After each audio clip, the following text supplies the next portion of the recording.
In this video, I'll demonstrate the use of another of the what-if analysis tools. Up on the data ribbon, we have a group or a button, what-if analysis. And a previous video, I talked about data tables. In this video, we're going to talk about Scenario Manager. In this example, we're going back to our income statement for a supposed business where we're generating revenue by selling stand-up paddle boards. We have the price that we think we can sell them for a total revenue. We had our variable expenses, right? So these are the expenses that are going to change based on how many units we sell. So we're thinking it's going to cost us $225 in material costs, $75 in manufacturing cost for each unit. And so you multiply that by the number of units we think we're going to sell, and that's our variable expenses. We have some fixed expenses, whether we produce 1 unit or 500 units. These won't change. And then finally, you sum the revenue, sum the expenses, and figure out your net income. Now, of course, if you were going to run this business, you may run into a situation where you think the economy is going to be kind of turning around, things are going to start picking up, and I may sell more units than my original estimate. I can maybe sell them for a little higher price, and the average cost, I might be able to lower the cost of my materials by $215. All right, that would be what we call a best case scenario. The most likely scenario, I will put in these numbers, and a worst case scenario is, what if I only sell 300? I have to lower the price to $870, and my material cost goes up $5. All right, so what Scenario Managers is going to allow us to do is to put in these different scenarios. We'll save those inputs, and then we can create a summary report that will show the effect of those inputs on whatever we're interested in, probably most likely the net income, but we could also have it show us the revenue and expenses.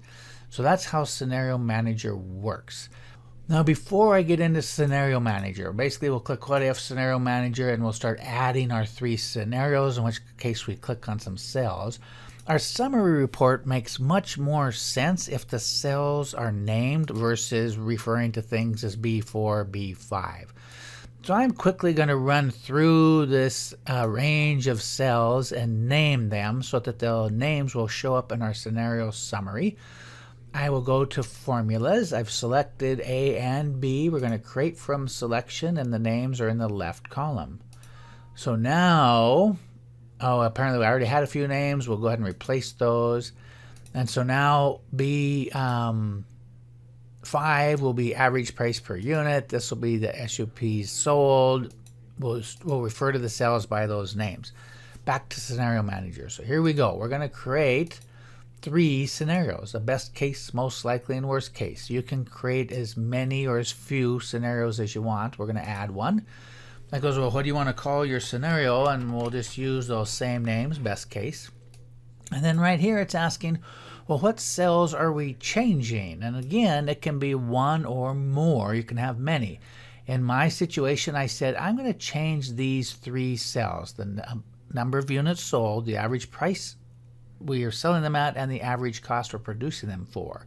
So it's asking, well, where are those cells over here in your original income statement? Well, there's my B4 is the number of subs sold, and then I'm going to put a comma. The price per unit is B5, comma, and then the average material cost is right here, B10.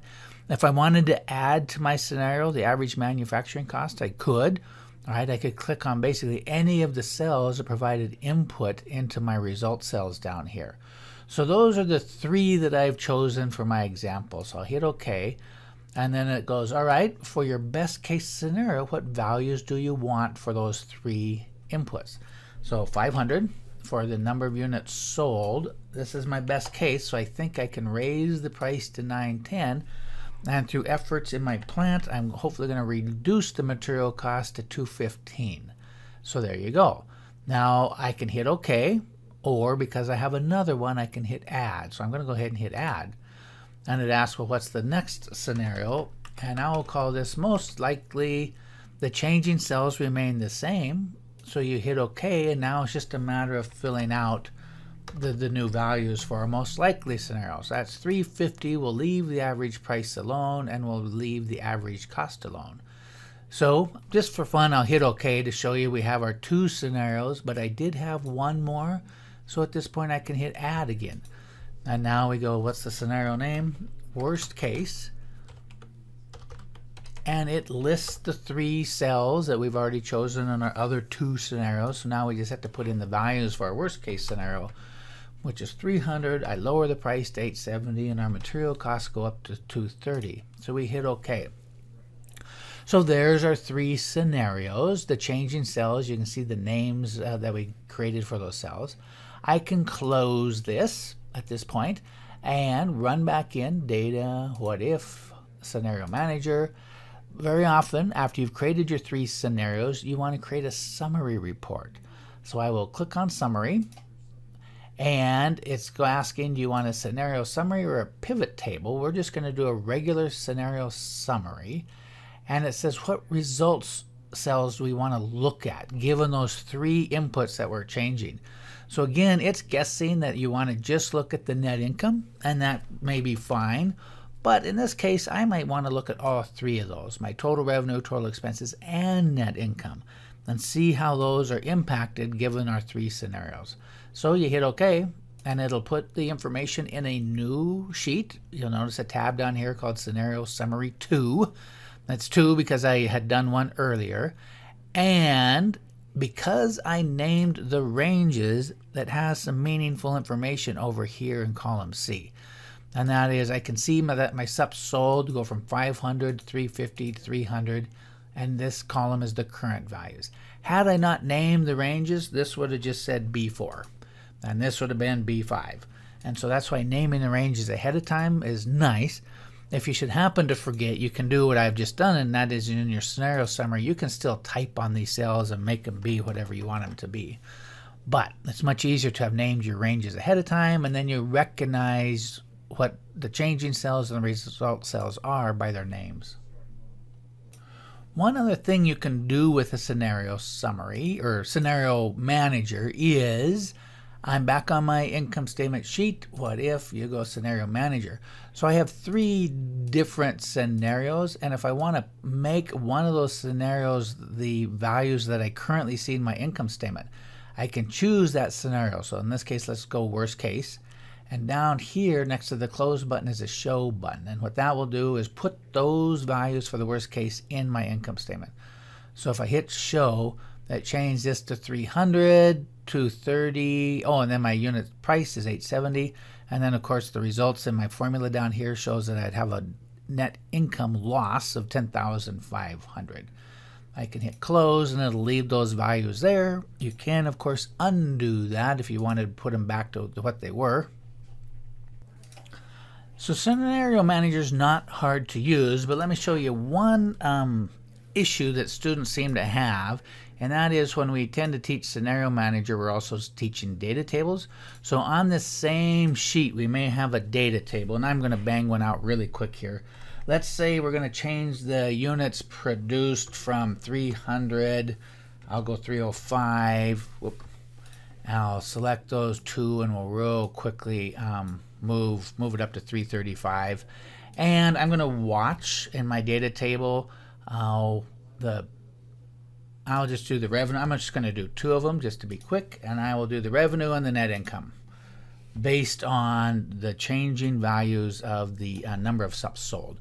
So real quickly, I'm not going to label it or make this pretty. I'm going to go what if data table, and my column, the input column here is it is in a column, so it's not a row, and it represents the number of subs produced. You hit OK.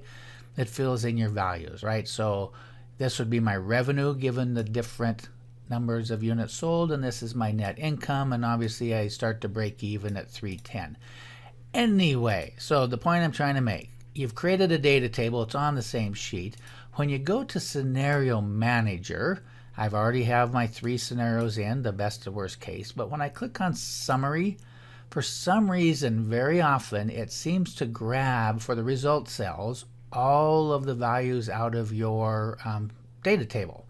I don't know why it defaults there, but a lot of times it seems to do that. Whoops. Let me hit cancel here. In fact, very often what I've seen is it will grab both of them, and it may look like this. So anyway, my point being, you got to pay attention when you go to scenario summary what it originally selects for your result cells, because if there happens to be a data table on there, I've seen very often that that's what it grabs, and that's not what you want.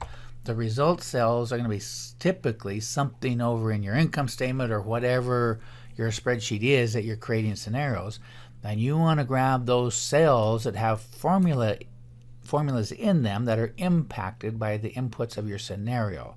So just pay attention, because a lot of students don't. They'll hit scenario summary, and on this particular dialog box they simply hit OK without wondering what result cells we really want to look at. So now that I've selected those cells and I hit OK, then I get the right results here.